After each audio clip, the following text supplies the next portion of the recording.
സ്വാമി വിവേകാനന്ദൻ 1863 ജനുവരി 12 കൽക്കട്ടയിലാണ് ജനിച്ചത്. കൽക്കട്ടയിലാണ് ജനനം. 1863 ജനുവരി 12 ജനനം. യഥാർത്ഥ പേര് നരേന്ദ്രനാഥ് ദത്ത് എന്നായിരുന്നു. നരേന്ദ്രനാഥ് ദത്ത് എന്നായിരുന്നു യഥാർത്ഥ പേര്.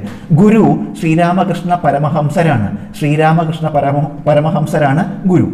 1897 രാമകൃഷ്ണ മിഷൻ സ്ഥാപിച്ചു.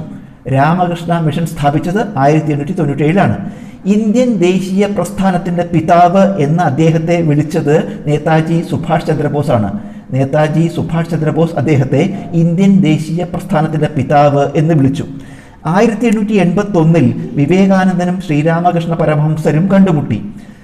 സ്വാമി വിവേകാനന്ദനും ശ്രീരാമകൃഷ്ണ പരമഹംസരും കണ്ടുമുട്ടിയത് 1881 1892 കേരള സന്ദർശനം നടത്തി. അദ്ദേഹം കേരളത്തെ ഭ്രാന്താലയം എന്ന് വിശേഷിപ്പിച്ചു. കേരളം സന്ദർശിച്ചത് 1892 കേരളത്തെ ഭ്രാന്താലയം എന്ന് വിശേഷിപ്പിച്ചു. 1893 സെക്കന്ദരാബാദിൽ ആദ്യ പ്രഭാഷണം നടത്തി. ആദ്യ പ്രഭാഷണം സെക്കന്ദരാബാദിലായിരുന്നു 1893. 1893 സെപ്റ്റംബർ 11 ചിക്കാഗോയിലെ ലോക മതസമ്മേളനത്തിൽ പങ്കെടുത്തു. ചിക്കാഗോയിലെ ലോക മതസമ്മേളനത്തിൽ പങ്കെടുത്തത് 1893 സെപ്റ്റംബർ 11.